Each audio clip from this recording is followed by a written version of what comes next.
ನಮಸ್ಕಾರ ವಿದ್ಯಾರ್ಥಿಗಳೇ, ಇಂದು 10ನೇ ತರಗತಿಯ ಸಮಾಜ ವಿಜ್ಞಾನ ಪಾಠದ ಅಧ್ಯಾಯ 8 ಇದು ಇತಿಹಾಸಕ್ಕೆ ಸಂಬಂಧಪಟ್ಟಂಥದ್ದು. ಗಾಂಧಿ ಯುಗ ಮತ್ತು ರಾಷ್ಟ್ರೀಯ ಹೋರಾಟ ಈ ಪಾಠದ ಬಗ್ಗೆ ಇಂದು ನಾವು ಅಧ್ಯಯನ ಮಾಡೋಣ. ಮೊದಲನೇದಾಗಿ ಕೆಳಗಿನ ಕಲಿಕೆ ಅಂಶಗಳ ಬಗ್ಗೆ ನಾವು ತಿಳಿಯೋಣ. ನೆಕ್ಸ್ಟ್, ಮೊದಲನೇದಾಗಿ ಗಾಂಧೀಜಿಯವರ ಜೀವನ. ಮಹಾತ್ಮ ಗಾಂಧೀಜಿಯವರು ಬಾಲ್ಯದ ಜೀವನದ ಬಗ್ಗೆ ಅಧ್ಯಯನ ಮಾಡ್ತಕ್ಕಂಥದ್ದು ಹಾಗೂ ಗಾಂಧೀಜಿಯವರ ಆರಂಭಿಕ ಹೋರಾಟ ಯಾವ ರೀತಿಯಾಗಿ ಮಾಡಿದರು ಭಾರತದಲ್ಲಿ ಮತ್ತು ಸಾಧನೆಗಳು, ಇವರ ಯಾವ ರೀತಿಯಾಗಿ ಬ್ರಿಟಿಷರ ವಿರುದ್ಧ ಹೋರಾಡುತ್ತಾ ಅನೇಕ ಸಾಧನೆಗಳನ್ನು ಮಾಡಿರ್ತಕ್ಕಂಥದ್ದು. ಅದರಲ್ಲಿ ಕೆಲವೊಂದು ಚಳವಳಿಗಳು ಈ ಪಾಠದಲ್ಲಿ ಒಳಗೊಂಡಿರ್ತಕ್ಕಂಥದ್ದು. ಜಲಿಯನ್ವಾಲಾ ಹತ್ಯಾಕಾಂಡ, ಖಿಲಾಫತ್ ಚಳವಳಿ, ಅಸಹಕಾರ ಚಳವಳಿ, ಕಾನೂನು ಭಂಗ ಚಳವಳಿ, ದುಂಡು ಮೇಜಿನ ಸಮ್ಮೇಳನ, ಕ್ವಿಟ್ ಇಂಡಿಯಾ ಚಳವಳಿ, Subhash Chandra Bose, Indian National Army, doctor Baba Saheb Ambedkar ಅವರ ಮತ್ತು ಜವಾಹರ್ಲಾಲ್ ನೆಹರು ಅವರು, ಜಯಪ್ರಕಾಶ್ ನಾರಾಯಣ್, ಮೊಹಮ್ಮದ್ ಅಲಿ ಜಿನ್ನಾ ಇವರು ಈ ಪಾಠದಲ್ಲಿ ಒಳಗೊಂಡಿರ್ತಕ್ಕಂಥ ಅಂಶಗಳು. ಈ ಪಾಠದಿಂದ 4+ ಅಂಕ ಸಿಗುವ ಸಂಭವ ಹೆಚ್ಚಾಗಿರುತ್ತದೆ. ಹೋದ ವರ್ಷನೇ ಅಂದರೆ 19-20ನೇ ಸಾಲಿನಲ್ಲಿ 2 ಪ್ರಶ್ನೆ ಬಹು 5 ಅಂಕದಲ್ಲಿ ಕೊಟ್ಟಿರ್ತಕ್ಕಂಥದ್ದು, ಚಾಯ್ಸ್ ಕೊಟ್ಟಿರ್ತಕ್ಕಂಥದ್ದು. ಮೊದಲನೇದಾಗಿ ಬಾಬಾ ಸಾಹೇಬ್ ಅಂಬೇಡ್ಕರ್ ಅವರ ಸಾಧನೆಗಳ ಬಗ್ಗೆ ಈ ಪ್ರಶ್ನೆ ಮೂಡಿತ್ತು ಮತ್ತು ಜವಾಹರ್ಲಾಲ್ ನೆಹರು ಅವರ ಇವೆರಡು ಪ್ರಶ್ನೆಯಲ್ಲಿ ಯಾವುದಾದರೂ ಒಂದು ಬರೆಯುವ 5 ಅಂಕಕ್ಕೆ ಸೀಮಿತವಾಗಿತ್ತು. ಹೋದ ವರ್ಷ ಅಂದರೆ 18-19ನೇ ಸಾಲಿನಲ್ಲಿ ಸುಭಾಷ್ ಚಂದ್ರ ಬೋಸ್ ಅವರ INA ಅವರ ಸಾಧನೆ ಬಗ್ಗೆ ಕೇಳಿರ್ತಕ್ಕಂಥದ್ದು, ಇಂಡಿಯನ್ ನ್ಯಾಷನಲ್ ಆರ್ಮಿ ಬಗ್ಗೆ. ಅದಕ್ಕೆ ಈ ಪಾಠ ಅತ್ಯಂತ ಮಹತ್ವದಾಗಿರ್ತಕ್ಕಂಥದ್ದು. ಇದರಲ್ಲಿ 4+4 ಅಂಕ ಬರ್ತಕ್ಕಂಥ ಸಂಭವ, 3+4+ ಅಂಕ ಬರ್ತಕ್ಕಂಥ ಸಂಭವ ಹೆಚ್ಚಾಗಿರುವುದರಿಂದ ವಿದ್ಯಾರ್ಥಿಗಳೇ ಈ ಪಾಠ ತುಂಬ ಮಹತ್ವದಾಗಿರ್ತಕ್ಕಂಥದ್ದು ಹಾಗೂ ದೊಡ್ಡದಾಗಿರ್ತಕ್ಕಂಥದ್ದು. ಇವತ್ತು ಒಂದು ಭಾಗ ಮಾತ್ರ ನಾವು ಅಧ್ಯಯನ ಮಾಡೋಣ. ಸುಮಾರು 30-35 ನಿಮಿಷ ಒಂದು ಭಾಗದಲ್ಲಿ ಮತ್ತು ಎರಡನೇ ಭಾಗದಲ್ಲಿ ನಾಳೆ ಮತ್ತು ನಾಡಿದ್ದು 2 ಭಾಗ 1, ಭಾಗ 2, ಭಾಗ 3 ರೀತಿಯಲ್ಲಿ ಇದು ಮಾಡ್ತಕ್ಕಂಥದ್ದು. ತಮ್ಮ ಎಲ್ಲ ಸಹಕಾರದಿಂದ ಇದನ್ನು ಮನಸ್ಸು ಕೊಟ್ಟು ಕೇಳ್ತಕ್ಕಂಥದ್ದು ಮಾಡಿಕೊಳ್ಳಿ. ಮೊದಲನೇದಾಗಿ ಈ ಕೆಳಗಿನ ಅಂಶಗಳಲ್ಲಿ ನಾವು ಕಾಣ್ತಕ್ಕಂಥದ್ದು. ಆದರೆ ಭಾರತೀಯ ರಾಷ್ಟ್ರೀಯ ಹೋರಾಟದಲ್ಲಿ ಮಹಾತ್ಮ ಗಾಂಧೀಜಿಯವರು ಬಹುಮುಖ್ಯ ಪಾತ್ರವನ್ನು ವಹಿಸಿರ್ತಕ್ಕಂಥದ್ದು ಎಲ್ಲರಿಗೂ ಗೊತ್ತಿರ್ತಕ್ಕಂಥದ್ದು. ಯಾಕಪ್ಪ ಅಂತಂದರೆ ಇವರು ಸತ್ಯ, ಶಾಂತಿ, ನೀತಿಗಳ ಮೂಲಕ ಭಾರತ ದೇಶಕ್ಕೆ ಸ್ವತಂತ್ರವನ್ನು ದೊರಕಿಸಿಕೊಟ್ಟಿರ್ತಕ್ಕಂಥ ಮಹಾಕೀರ್ತಿ ಇವರಿಗೆ ಸಲ್ಲುತ್ತದೆ. ಮೊದಲನೇದಾಗಿ ಮಹಾತ್ಮ ಗಾಂಧೀಜಿಯವರು ಭಾರತ ದೇಶಕ್ಕೆ 1920ರಿಂದ 1947ರ ಅವಧಿವರೆಗೂ ಗಾಂಧಿ ಯುಗ ಎಂದು ಕರೆಯುತ್ತಾರೆ. 25 ವರ್ಷಗಳ ಕಾಲ ಅಥವಾ 27 ವರ್ಷಗಳ ಕಾಲ ಗಾಂಧೀಜಿಯವರು ಭಾರತದಲ್ಲಿ ನೆಲೆಸಿರ್ತಕ್ಕಂಥದ್ದು. ಇವರನ್ನು ಈ ಅವಧಿಯಲ್ಲಿ ಗಾಂಧಿ ಯುಗ ಎಂದು ಕರೆಯುತ್ತಾರೆ. ಅವರು ಹೋರಾಟದಲ್ಲಿ ಸೈದ್ಧಾಂತಿಕ ತಳಹದಿಯನ್ನು ರೂಪಿಸಿದ ಕಾರಣ ಈ ಅವಧಿಯನ್ನು ಗಾಂಧಿ ಯುಗ ಎಂದು ಕರೆಯುತ್ತಾರೆ. ಅಂಡರ್ಲೈನ್ ವಿದ್ಯಾರ್ಥಿಗಳೇ, 2 ಅಂಕಕ್ಕೆ ನಿಮಗೆ ಬಹು ಅಂಕದಲ್ಲಿ ವ್ಯಕ್ತಪಡಿಸ್ತಕ್ಕಂಥದ್ದು. 2 ಅಂಕದಲ್ಲಿನೂ ಕೆಲವೊಂದು ಸಾರಿ ನಿಮ್ಗೆ ಆಪ್ಷನ್ಸ್ ಕೊಡ್ತಕ್ಕಂಥದ್ದು ಅಥವಾ ಅಂತಕ್ಕಂಥದ್ದು. ಗಾಂಧಿಯುಗ ಎಂದು ಹೇಗೆ ಕರೆಯುತ್ತಾರೆ ಅಂತ ಇಲ್ಲಿ ಸ್ಪಷ್ಟವಾಗಿ ಬರೀಬೇಕು. 1920 ರಿಂದ 47 ಅವಧಿಯಲ್ಲಿ ಗಾಂಧೀಜಿಯವರ ವಿಚಾರ ಮತ್ತು ಅವರ ಹೋರಾಟದ ಸೈದ್ಧಾಂತಿಕ ತಳಹದಿಯ ರೂಪವೇ ಈ ಅವಧಿಯನ್ನು ಗಾಂಧಿಯುಗ ಎಂದು ಕರೆಯುತ್ತಾರೆ ಅಂತ ಬರೆದರೆ ನಿಮ್ಗೆ 2 ಅಂಕಕ್ಕೆ ಇದು ಒಂದು ಪ್ರಶ್ನೆ ಬಿಡುವ ಸಂಭವ ಹೆಚ್ಚಾಗಿರುತ್ತದೆ. ಮುಂದಿನ ಹಂತ ಇಲ್ಲಿ ಮೊದಲನೇದಾಗಿ ಅವರ ಜೀವನ ಮತ್ತು ಬೆಳವಣಿಗೆ ಯಾವ ರೀತಿಯಾಗಿ ಅವರು ಬೆಳೆದಿರ್ತಕ್ಕಂಥದ್ದು ನೋಡೋಣ. ಮೊದಲನೇದಾಗಿ ಅವರು ಮೋಹನ್ ದಾಸ್ ಕರಮ್ಚಂದ್ ಗಾಂಧೀಜಿ. ಸಂಪೂರ್ಣ ಹೆಸರು ಮೋಹನ್ ದಾಸ್ ಕರಮ್ಚಂದ್ ಗಾಂಧೀಜಿ. ಅವ್ರು ಎಲ್ಲಿ ಹುಟ್ಟಿದ್ರು, ಯಾವಾಗ ಹುಟ್ಟಿದ್ರು ನೋಡ್ರಿ. ಯಾರಾದ್ರೂ ಹೇಳ್ತಾರೆ ವಿದ್ಯಾರ್ಥಿಗಳೇ?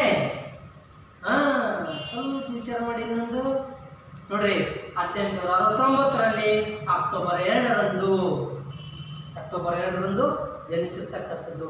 ಈಗಿನ ಗುಜರಾತಿನ ಕಾಥವಾಡ್ ಜಿಲ್ಲೆಯಲ್ಲಿ ಪೋರ್ಟ್ ಬಂದರದಲ್ಲಿ ಇವರು ಜನಿಸಿದರು.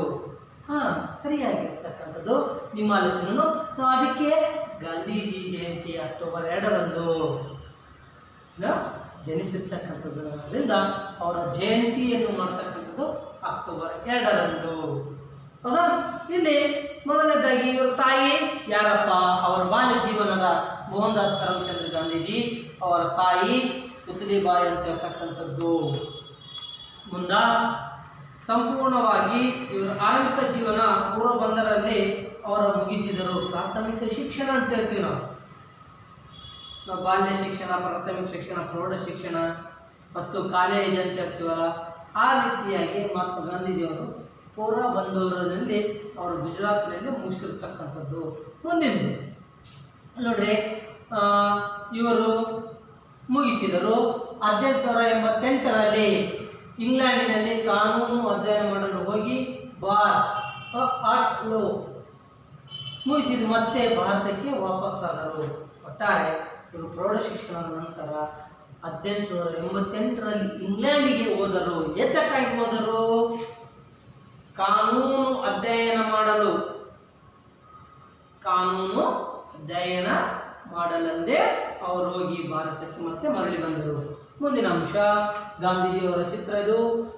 1893ರಲ್ಲಿ ನೋಡ್ರಿ, 1893ರಲ್ಲಿ ದಕ್ಷಿಣ ಆಫ್ರಿಕಾದ ಏನದು ನಟ್ ಲಾಲ್ಗೆ ತೆರಳಿ ಗಾಂಧೀಜಿಯವರು ಸುಮಾರು ಮುಂದಿನ 20 ವರ್ಷಗಳ ಕಾಲ ಅಲ್ಲೇ ಹೋರಾಟ ಮಾಡಿದರು. ಆಫ್ರಿಕಾದ ಗಾಂಧಿಯಲ್ಲಿ ಹೆಸರುವಾಸಿಯಾಗಿರ್ತಕ್ಕಂಥ ನೆಲ್ಸನ್ ಮಂಡೇಲಾ ಅವರಿಗೆ ಸಾಥ್ ನೀಡಿರ್ತಕ್ಕಂಥದ್ದು. ಅಲ್ಲಿ ಏನಪ್ಪ ಒಂದು ದಕ್ಷಿಣ ಆಫ್ರಿಕಾದಲ್ಲೇ ಅವರು ನೆಲೆಸಿರ್ತಕ್ಕಂಥದ್ದು 20 ವರ್ಷಗಳ ಕಾಲ. ಮುಂದಿನ ಒಂದು ಅಂಶ, ನಂತರ ಭಾರತಕ್ಕೆ ಗಾಂಧೀಜಿಯವರು ಆರಂಭದ ಹಂತದಲ್ಲಿ ಇವರ ಒಬ್ಬ ಹೋರಾಟಗಾರ ಅಂತ ಹೇಳ್ತಕ್ಕಂಥದ್ದು ಮತ್ತು ಒಬ್ಬ ಗುರು ಅಂತ ಹೇಳ್ತಕ್ಕಂಥದ್ದು, ರಾಜಕೀಯ ಗುರು ಎಂದೇ ಗುರುತಿಸಿಕೊಂಡಿರ್ತಕ್ಕಂಥದ್ದು ಗಾಂಧೀಜಿ ಗುರು ಗೋಪಾಲ ಕೃಷ್ಣ ಗೋಖರೆ. ವಿದ್ಯಾರ್ಥಿಗಳೇ ಅಂಡರ್ಲೈನ್ ಮಾಡ್ಕೊಳ್ಳಿ ತಮ್ಮ ಪುಸ್ತಕದಲ್ಲಿ.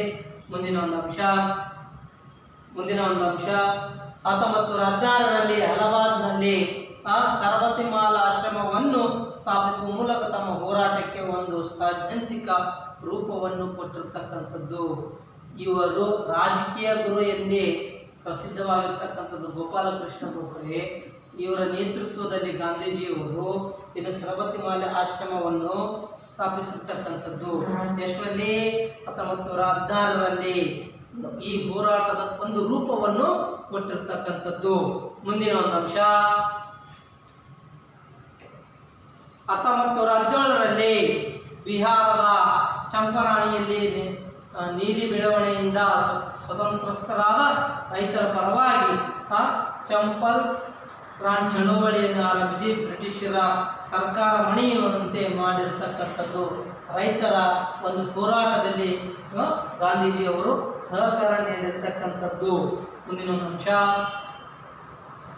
ಇಲ್ಲಿ ತೆಲುಗಿನ ವಿದ್ಯಾರ್ಥಿಗಳೇ, ಚಂಪಾರಣ್ ಚಳವಳಿ ಅಂತ ಹೇಳ್ತಕ್ಕಂಥದ್ದು ಬ್ರಿಟಿಷರ ವಿರುದ್ಧ ಇದು ಹೋರಾಡಿರ್ತಕ್ಕಂಥದ್ದು. ನೀಲಿ ಬೆಳವಣಿಗೆಯಿಂದ ಅಂತಲೂ ಗುರುತಿಸಲಾಗಿರ್ತಕ್ಕಂಥದ್ದು. ಈ ಚಳವಳಿ 1917ರಲ್ಲಿ ಆಗಿರ್ತಕ್ಕಂಥದ್ದು. 1918ರಲ್ಲಿ ಅಲಹಾಬಾದದ ಹತ್ತಿ ಹೆಚ್ಚಿಸುವಂತೆ ಸಲುವಾಗಿ ಅವರು ಜೊತೆಗೂಡಿ ಚಳವಳಿಯನ್ನು ಆರಂಭಿಸಿದ ಯಶಸ್ವಿಗೊಂಡರು. ಹತ್ತಿ ಅಂತ ಹೇಳ್ತಕ್ಕಂಥದ್ದು, ಹತ್ತಿ ಗಿರಣಿಯಲ್ಲಿ ಬ್ರಿಟಿಷರ ಅಲಹಾಬಾದ್ನಲ್ಲಿರ್ತಕ್ಕಂಥದ್ದು ಅಧೀನದಲ್ಲಿರ್ತಕ್ಕಂಥದ್ದು 1918ರಲ್ಲಿ ಭಾರತೀಯ ಕಾರ್ಮಿಕರ ಅಲ್ಲಿ ಧೋರಣೆಯನ್ನು ಮತ್ತು ಕಡಿಮೆ ಸಂಬಳವನ್ನು ನೀಡುವ ಸಂದರ್ಭದಲ್ಲಿ ಇಲ್ಲಿ ಏನಾಯಿತು, ಆ ಗಾಂಧೀಜಿಯವರು ಅವರ ಕಾರ್ಮಿಕರ ಪರವಾಗಿ ಹೋರಾಡಿ ಯಶಸ್ಸನ್ನು ಕಂಡಿರ್ತಕ್ಕಂಥದ್ದು. ಇಲ್ಲಿ ಮತ್ತೊಂದು ಸ್ಥಾನವನ್ನು 1918ರಲ್ಲಿ ಗುಜರಾತಿನ ಕಡ್ ಎಂಬಲ್ಲಿ ರೈತರ ಮೇಲಿನ ತೆರಿಗೆಯನ್ನು ಸಂಬಂಧಿಸಿದ ಹೋರಾಡುತ್ತಾ ಜಯವನ್ನು ಕಂಡಿರ್ತಕ್ಕಂಥದ್ದು. ಒಟ್ಟಾರೆ ಮೊದಲನೇ ಹಂತದಲ್ಲಿ ರೈತರ ಪರವಾಗಿ, ರೈತರ ಶೋಷಣೆ ಒಳಗಾಗ್ತಕ್ಕಂಥ ಸಂದರ್ಭದಲ್ಲಿ ಅವರ ಬ್ರಿಟಿಷರ ವಿರುದ್ಧ, ಕಾರ್ಮಿಕರ ವಿರುದ್ಧ, ಶ್ರೀಮಂತರ ವಿರುದ್ಧ ಹೋರಾಡ್ತಕ್ಕಂಥದ್ದು ರೀತಿಯನ್ನು ನಾವು ಕಂಡಿರ್ತಕ್ಕಂಥದ್ದು. ಹಾಗೂ ಈ ಎಲ್ಲ ಹೋರಾಟಗಳ ಗಾಂಧೀಜಿ ಸತ್ಯ, ಅಹಿಂಸಾ ಮತ್ತು ಸತ್ಯಾಗ್ರಹದ ಮಾರ್ಗವನ್ನು ಪರಿಚಯಿಸುವ ಉಪಯೋಗಿಸತಕ್ಕಂಥದ್ದು. ಏನಪ್ಪ ಒಟ್ಟಾರೆ ನಾನು ಹೇಳಿರ್ತಕ್ಕಂಥದ್ದು, ಮೊದಲೇ ಗಾಂಧೀಜಿ ಎಂದರೆ ಸತ್ಯ, ಶಾಂತಿ, ಅಹಿಂಸೆ ನೀತಿಯಿಂದ ಭಾರತ ದೇಶಕ್ಕೆ ಸ್ವತಂತ್ರವನ್ನು ತೆಗೆದುಕೊಟ್ಟರು ಅಂತಕ್ಕಂಥದ್ದು. ಇದು ಗಾಂಧೀಜಿಯವರು ತಮ್ಮ ಸಿದ್ಧಾಂತವನ್ನು ಹರಿಜನ್ ಮತ್ತು ಯುಗ್ ಇಂಡಿಯಾ ಪತ್ರಿಕೆಯನ್ನು ವ್ಯಕ್ತಪಡಿಸಿದರು. ಇವು ಎರಡು ಗಾಂಧೀಜಿಯವರ ಪತ್ರಿಕೆ ಅಂತ ಹೇಳ್ತಕ್ಕಂಥದ್ದು. ಪರಿಚಯಿಸ್ತಕ್ಕಂಥದ್ದು ಮೊದಲನೇದಾಗಿ ಹರಿಜನ್ ಅಂತ ಒಂದು, ಯಂಗ್ ಇಂಡಿಯಾ ಅಂತ ಹೇಳ್ತಕ್ಕಂಥದ್ದು. ಈ ಎರಡು ಪತ್ರಿಕೆಗಳ ಮೇಲೆ ಅವರ ಯಾವುದೇ ಹೋರಾಟವು, ಅವರ ಜೀವನ ಚರಿತ್ರೆಯಲ್ಲಿ ಸಾಧನೆಗಳು ಈ ಪತ್ರಿಕೆಗಳಲ್ಲಿ ಅವರು ಪ್ರಕಟಿಸ್ತಿದ್ರು ಅಂತ ಹೇಳ್ತಕ್ಕಂಥದ್ದು.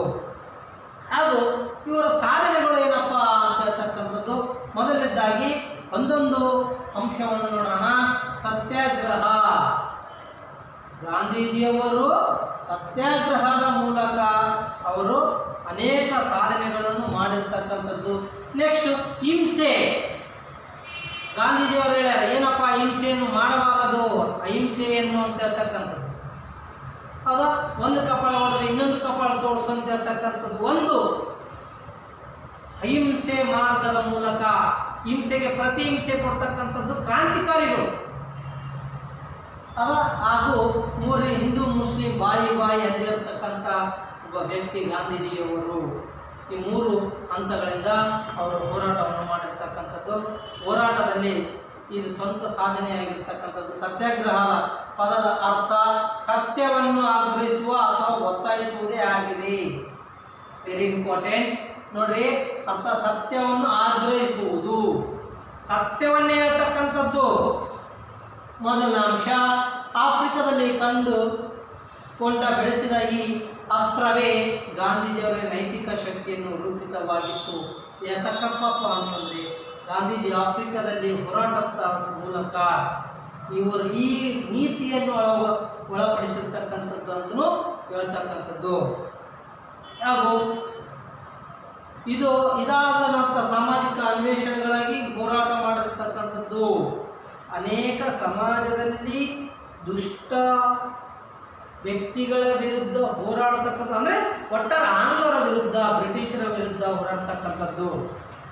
ಮುಂದೊಂದು ಅಹಿಂಸೆ. ಗಾಂಧೀಜಿ ಹೋರಾಟದ ಮೂಲಭೂತ ಆಶಯ ಅಹಿಂಸೆಯಾಗಿದೆ. ಶಸ್ತ್ರಾಸ್ತ್ರಗಳ ಬಲಪ್ರಯೋಗದ ವಿರುದ್ಧ ಅಹಿಂಸೆ ಮತ್ತು ಸತ್ಯಾಗ್ರಹದ ಮೂಲಕವೇ ಮುಖಾಮುಖಿಯಾಗಬೇಕೆಂದು ಗಾಂಧೀಜಿಯವರು ನಿಲುವಾಗಿತ್ತು.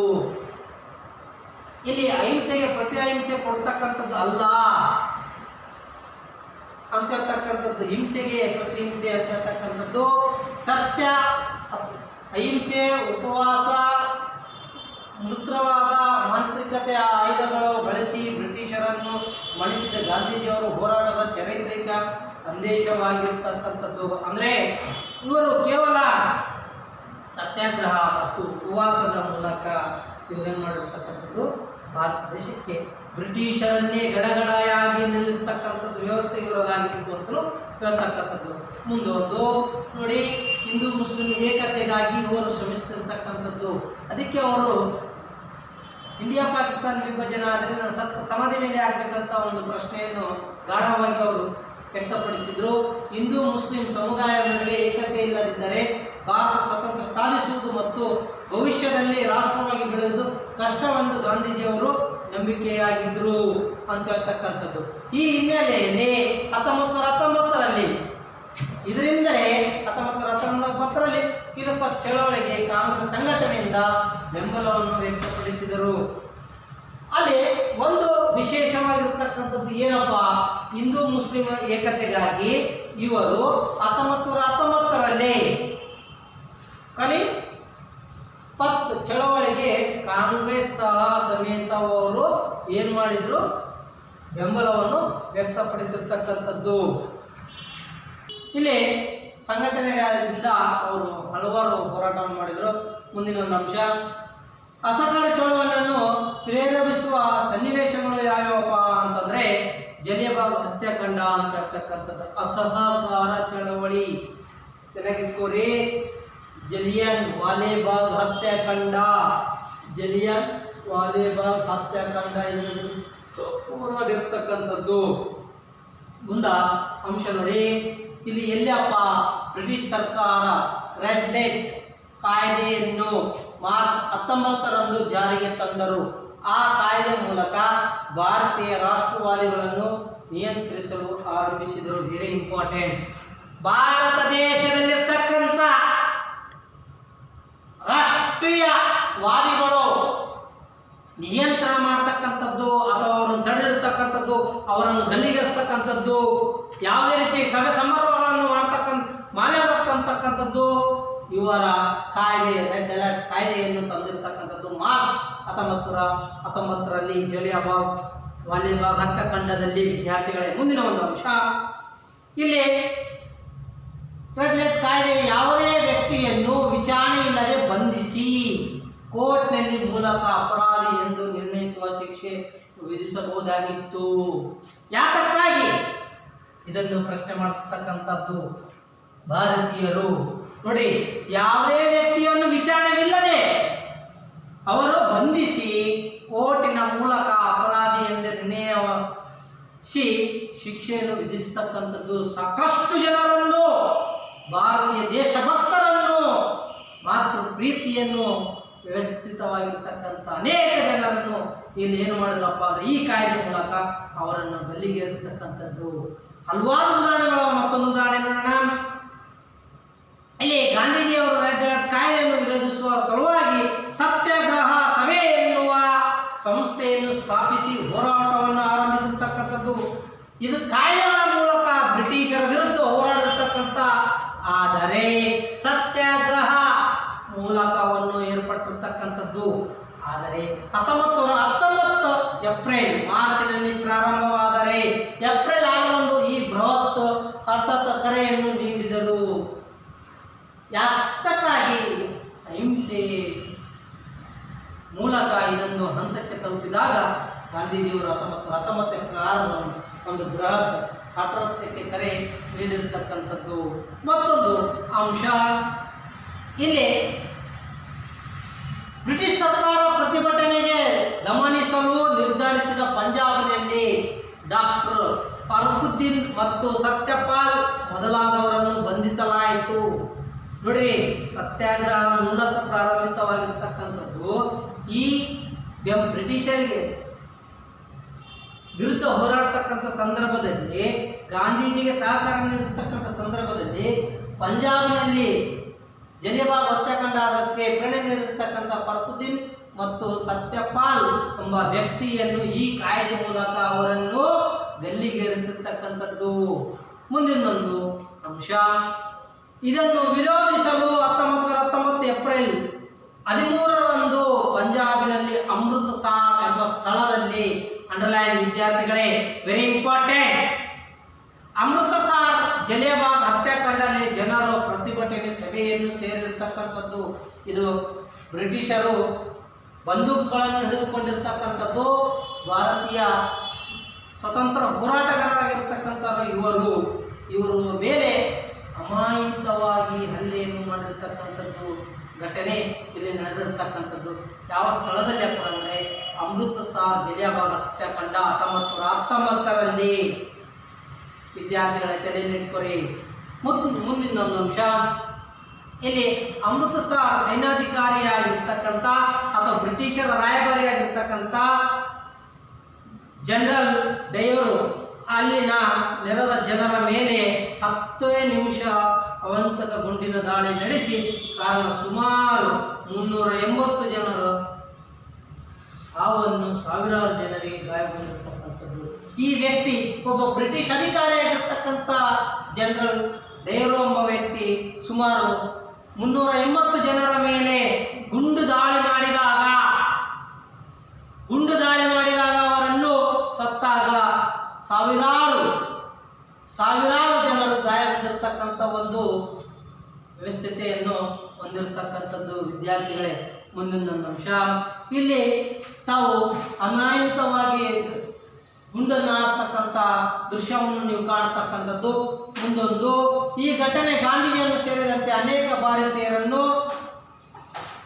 ಶಕತ ಪರವಾಗಿ, ಅಂದರೆ ಇಲ್ಲಿ ಒಂದು ಅಂಶ ಇವರನ್ನು ಏನು ಮಾಡ್ತಕ್ಕಂಥದ್ದು, ಬಂಧಿಸಿರ್ತಕ್ಕಂಥದ್ದು, ವ್ಯವಸ್ಥೆಯನ್ನು ಮಾಡಿರ್ತಕ್ಕಂಥದ್ದು. ಮುಂದೊಂದು ಅಂಶ, ಇದರಿಂದ ಈ ಧೋರಣೆಯಿಂದ ರವೀಂದ್ರನಾಥ್ ಟ್ಯಾಗೋರ್ ಅವರಿಗೆ ನೋಡಲ್ ಹಟ್ ಪದವಿಯನ್ನು ಬ್ರಿಟಿಷರಿಗೆ ಹಿಂತಿರುಗಿಸ್ತಕ್ಕಂಥ, ನೋಡ್ರಿ ಭಾರತದ ಎಷ್ಟು ದೇಶಭಕ್ತಿಯನ್ನು ಹೊಂದಿರತಕ್ಕಂಥದ್ದು. ರವೀಂದ್ರನಾಥ್ ಟ್ಯಾಗೋರ್ ಅವರು ಬ್ರಿಟಿಷ್ ಸರ್ಕಾರ ನೈಟ್ ರೂಟ್ ಎಂಬ ಒಂದು ಪದವಿಯನ್ನು ಕೊಟ್ಟಿರ್ತಕ್ಕಂಥದ್ದು, ಅದನ್ನು ಬ್ರಿಟಿಷ್ ಸರ್ಕಾರಕ್ಕೆ ಹಿಂತಿರುಗಿಸ್ತಕ್ಕಂಥ ಒಬ್ಬ ವ್ಯಕ್ತಿ ಯಾರಪ್ಪ ಅಂತಂದರೆ ರವೀಂದ್ರನಾಥ್ ಟ್ಯಾಗೋರ್. ಅದಕ್ಕಾಗಿ ಅದು ದೇಶ ಪ್ರೇಮಕ್ಕಾಗಿ ಅವನು ಮಾಡಿರ್ತಕ್ಕಂಥದ್ದು. ಈ ಹತ್ಯೆಯಿಂದ ವಿರೋಧಿಸ್ತಕ್ಕಂಥದ್ದು ಅಂತಲೂ ಇದು ಒಂದು ಸಂದೇಶ ರವಾನೆ ಮಾಡಿರ್ತಕ್ಕಂಥ ವ್ಯಕ್ತಿ ರವೀಂದ್ರನಾಥ್ ಟ್ಯಾಗೋರ್ ಅವರು. ಮುಂದೊಂದು ಅಂಶ, ಹಾಗೂ ಮುಗ್ಧ ಭಾರತೀಯರನ್ನು ಹತ್ಯೆಗೈದ ಜನರಲ್ ಡಯರನ್ನು ಭಾರತ ಕ್ರಾಂತಿಕಾರ ಉಧಮ್ ಸಿಂಗ್ ಹತ್ಯೆ ಮಾಡಿರ್ತಕ್ಕಂಥದ್ದು. ಇಲ್ಲಿ ನೋಡ್ರಿ, ಮುಗ್ಧವಾಗಿರ್ತಕ್ಕಂಥ ಭಾರತೀಯರನ್ನು ಹತ್ಯೆಗೈದ ಜನರಲ್ ಡಯರನ್ನು ಕ್ರಾಂತಿಕಾರಿಯಾಗಿರ್ತಕ್ಕಂಥ, ನಮ್ಮ ಭಾರತೀಯ ಕ್ರಾಂತಿಕಾರಿಯಾಗಿರ್ತಕ್ಕಂಥ ಅವನಿಗೆ ಹತ್ಯೆ ಮಾಡಿದರು ಅಂತ ಹೇಳ್ತಕ್ಕಂಥ ಸಿಂಗನನ್ನು. ಮುಂದಿನೊಂದು ಅಂಶ, ಮತ್ತೊಂದು ಚಳವಳಿ ಖಲಿಫತ್ ಚಳವಳಿ ಅಂತ ಹೇಳ್ತಕ್ಕಂಥದ್ದು.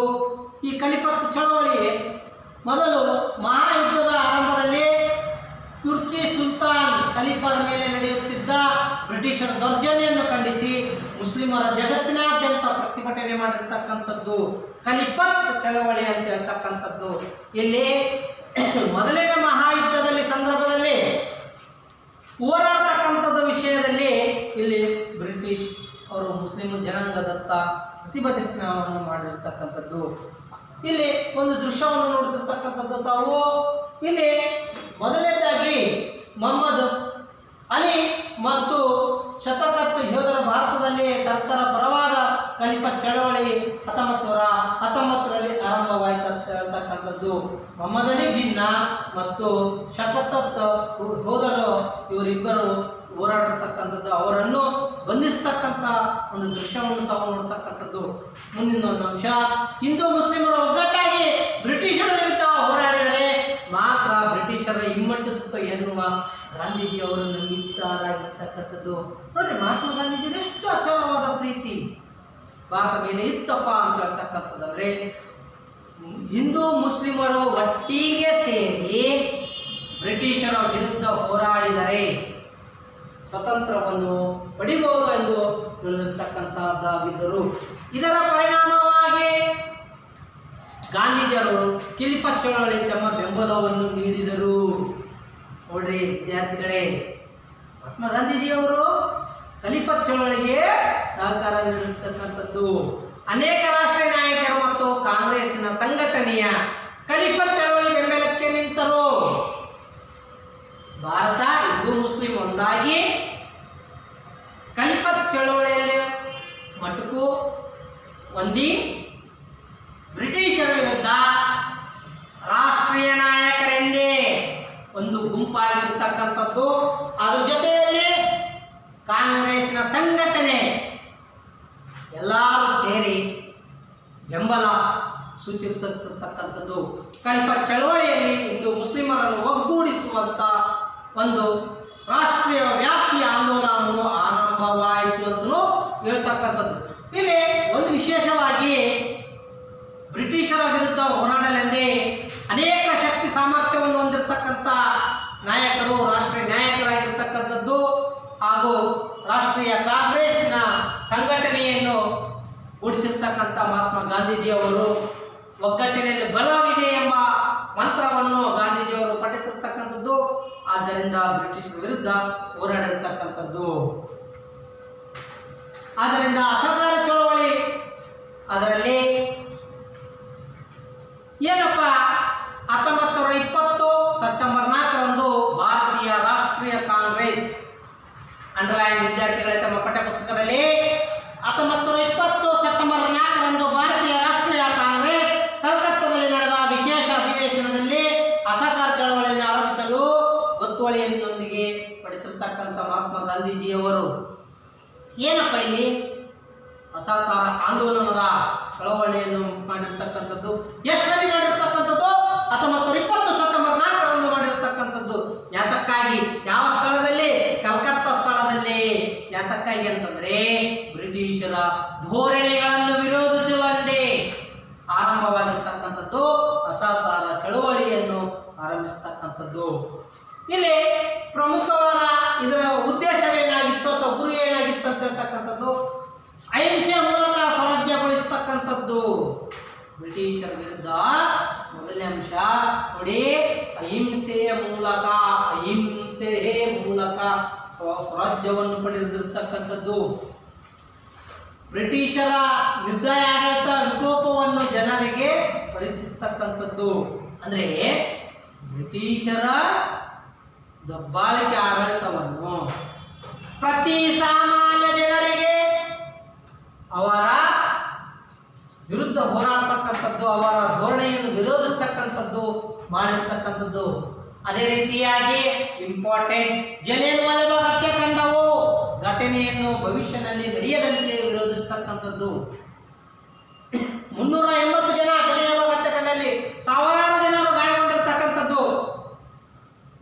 ಆ ಸಂದರ್ಭದಲ್ಲಿ ಇಲ್ಲಿ ಗಾಂಧೀಜಿ ಅವರು ಅದಕ್ಕಾಗಿ ಅಹಿಂಸೆಯ ಮೂಲಕ ಸ್ವರಾಜ್ಯವನ್ನು ಗಳಿಸ್ತಕ್ಕಂಥದ್ದು, ಮಂತ್ರವನ್ನು ಪಠಿಸಿರ್ತಕ್ಕಂಥದ್ದು, ಬ್ರಿಟಿಷರ ಆಡಳಿತದ ಸಂಪೂರ್ಣ ವಿರೋಧಿಸ್ತಕ್ಕಂಥದ್ದು. ಅದರ ಜೊತೆಯಾಗಿ ಬ್ರಿಟಿಷರ ಆಡಳಿತವನ್ನು ಸಂಪೂರ್ಣವಾಗಿ ವಿರೋಧಿಸ್ತಕ್ಕಂಥ ವ್ಯವಸ್ಥೆಯನ್ನು ಮಾಡಿರ್ತಕ್ಕಂಥದ್ದು.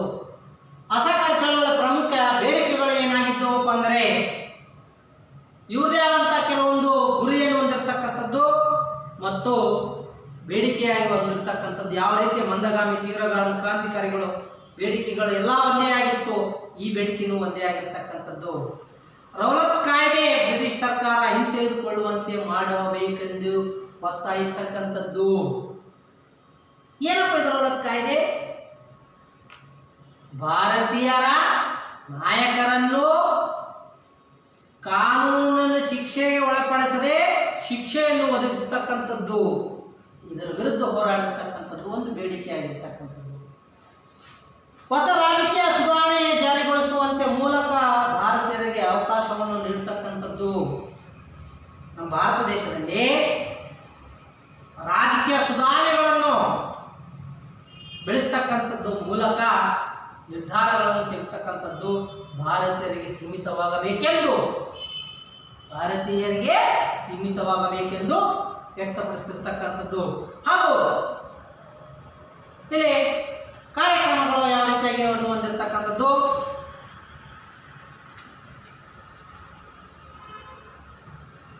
ಮತ್ತು ನ್ಯಾಯಾಲಯಗಳನ್ನು ಬಹಿಷ್ಕರಿಸುವುದು.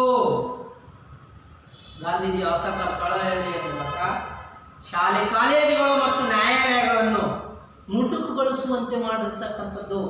1919 ಕಾಯ್ದೆ ಪ್ರಾಂತೀಯ ಶಾಸನ ಸಭೆಗಳಿಗೆ ಚುನಾವಣೆಯನ್ನು ಬಹಿಷ್ಕರಿಸುವುದು.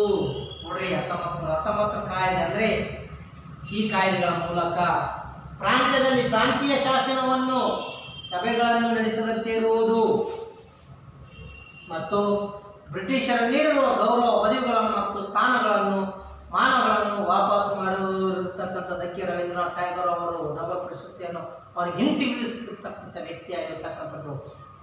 ಮತ್ತೊಂದು ಅಂಶ, ಸ್ಥಳೀಯ ಸಭೆಗಳಿಗೆ ನಾಮನಿರ್ದೇಶನಗೊಂಡ ಸದಸ್ಯರನ್ನು ರಾಜೀನಾಮಾ ನೀಡುವುದು.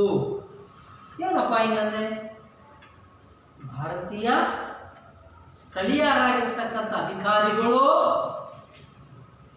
ನಾಮನಿರ್ದೇಶನಗೊಂಡಾಗ ಆ ಸದಸ್ಯರನ್ನು ರಾಜೀನಾಮೆ ನೀಡತಕ್ಕಂಥದ್ದು.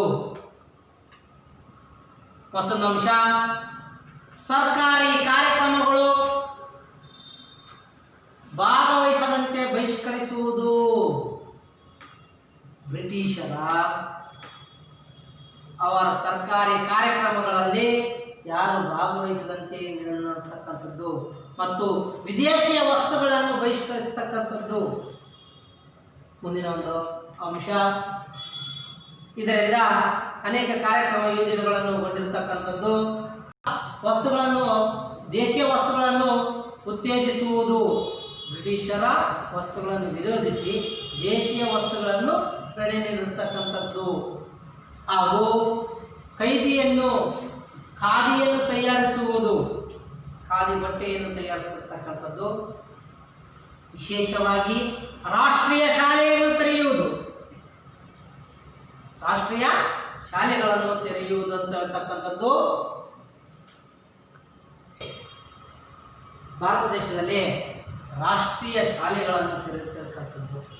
ಇದರಿಂದ ಅವರ ವಿರುದ್ಧನೂ ಹೋರಾಡಿರ್ತಕ್ಕಂಥದ್ದು.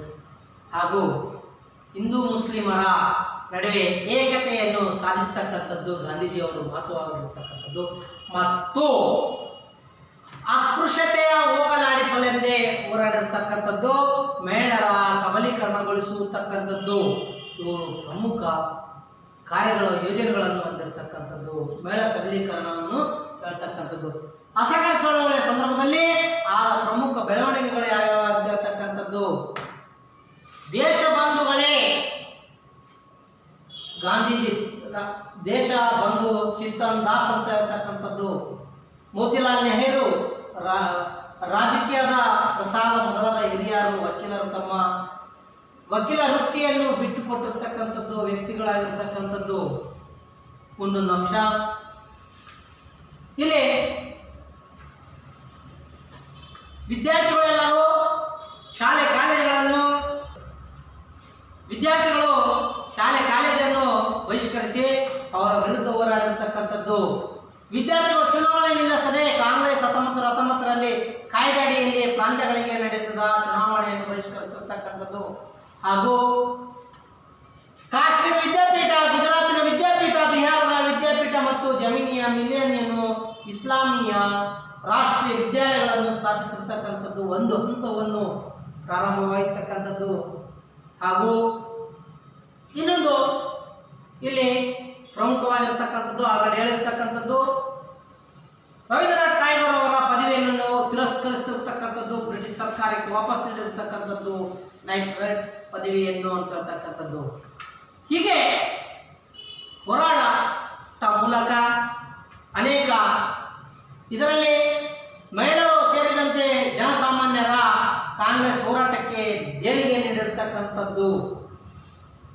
ಹಾಗೂ ವಿದೇಶಿಯ ವಸ್ತುಗಳನ್ನು ಮಾರಾಟ ಮಾಡುವ ಅಂಗಡಿಗಳ ಮಧ್ಯೆ ಮುಷ್ಕರವನ್ನು ಸ್ಥಾಪಿಸತಕ್ಕಂಥದ್ದು,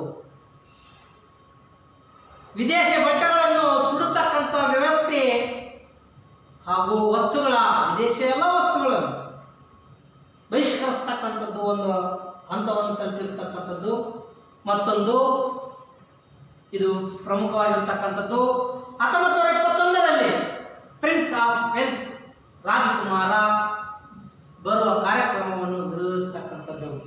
ಇವರು ಬ್ರಿಟಿಷ್ ಅಧಿಕಾರಿ ಒಂದು ಕಾರ್ಯಕ್ರಮಗಳಿಗೆ ಯಾವ ಜನಸಾಮಾನ್ಯರು ಭಾಗವಹಿಸದಂತೆ ಹೊಂದಿರತಕ್ಕಂಥದ್ದು. 1921ರಲ್ಲಿ ಪ್ರಿನ್ಸ್ ಆಫ್ ವೇಲ್ಸ್ ಅಂತ ಒಂದು ಕಾರ್ಯಕ್ರಮಕ್ಕೆ ಅವರು ನಡೀತಕ್ಕಂಥದ್ದು. ಇದರ ಪರಿಣಾಮವಾಗಿ, ಅಂತಿಮ ಪರಿಣಾಮವಾಗಿ ಏನಾಯ್ತಪ್ಪ ಅಂತಂದರೆ, ಇಲ್ಲಿ ಅಸಹಕಾರ ಚಳವಳಿಯ ಪ್ರಮುಖ ಉದ್ದೇಶ ಕೈಗೊಂಡಿದ್ದರೂ ಕೆಲವು ಗಲಭೆಗಳ ಪರಿಣಾಮ ಸ್ಪಷ್ಟೀಕರಿಸಿತವಾಗಿರ್ತಕ್ಕಂಥದ್ದು. ಪ್ರಮುಖ ರಾಷ್ಟ್ರೀಯ ಹೋರಾಟ ಜನರ ಹೋರಾಟವಾಗಿ ರೂಪಾಂತರವಾಯಿತು.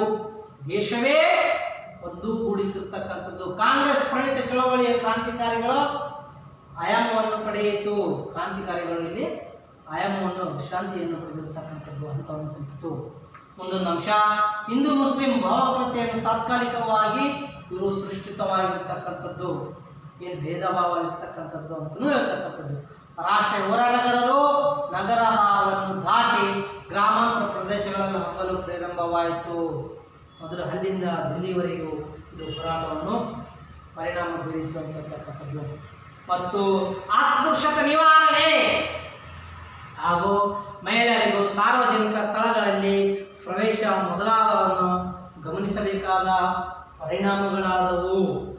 ಇದಕ್ಕೆ ಸಬಲೀಕರಣ, ಮಹಿಳಾ ಸಬಲೀಕರಣವನ್ನು ಹೊಂದಿರತಕ್ಕಂಥದ್ದು, ಅದರ ಜೊತೆಗೆ ಅಸ್ಪೃಶ್ಯತೆ ನಿವಾರಣೆಯನ್ನು ಆಗಿರ್ತಕ್ಕಂಥದ್ದು.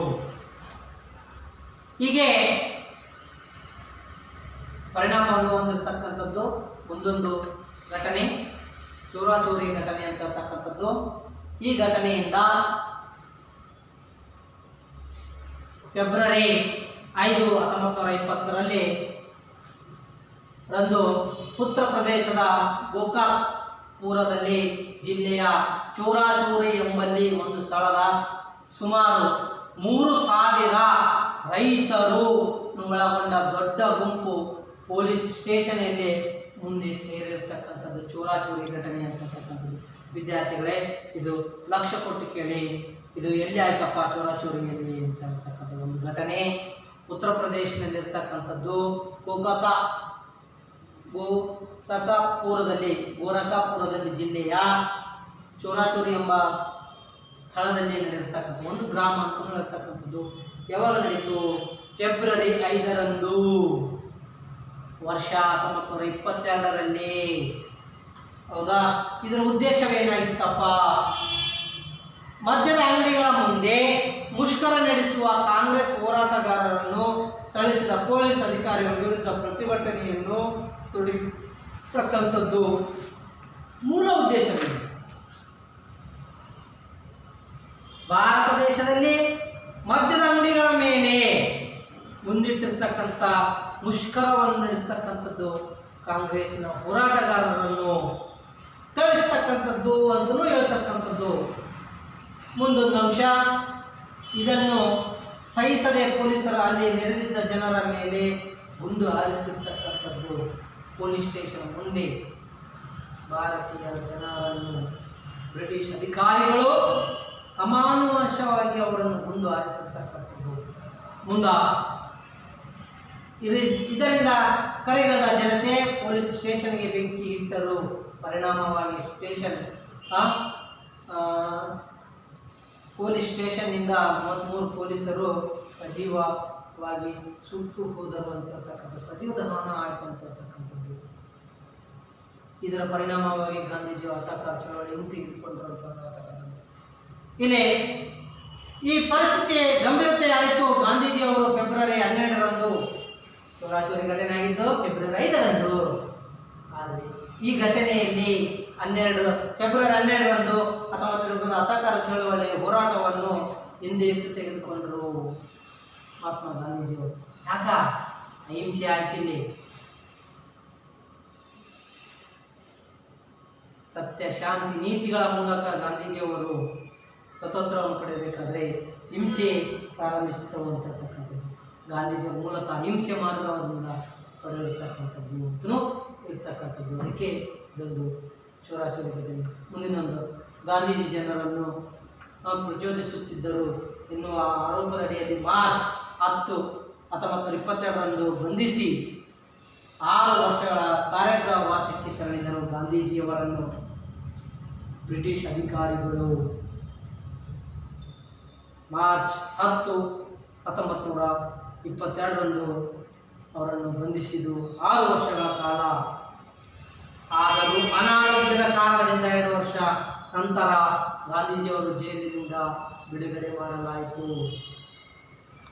ಉಪವಾಸ ಸತ್ಯಾಗ್ರಹ ಮಾಡೋದ್ರಲ್ಲಿ ಅನಿವಾರ್ಯ ಕಾರಣದಿಂದ ಗಾಂಧೀಜಿಯವರು 2 ವರ್ಷದಲ್ಲೇ ಅವರನ್ನು ಮರಳಿ ಕಳಿಸಿರ್ತಕ್ಕಂಥದ್ದು ಅಂತಲೂ ಹೇಳ್ತಕ್ಕಂಥದ್ದು. ಮುಂದಿನ ಒಂದು ಅಂಶ, ಒಂದು ಸ್ವರಾಜ್ಯ ಪಕ್ಷ ಅನ್ನು ಬೆಳೆದಿರ್ತಕ್ಕಂಥದ್ದು. ಮುಂದೆ ಸ್ವರಾಜ್ಯ ಪಕ್ಷ ಯಾವ ರೀತಿಯಾಗಿ ರೂಪುಗೊಂಡಿತಪ್ಪ ಅಂತಂದರೆ ಅಸಹಕಾರ ಚಳವಳಿಯನ್ನು ಹಿಂತೆಗೆದುಕೊಂಡಿರೋದ್ರಿಂದ ಪರಿಣಾಮ ಕಾಂಗ್ರೆಸ್ನಲ್ಲಿ ಉತ್ಸಾಹ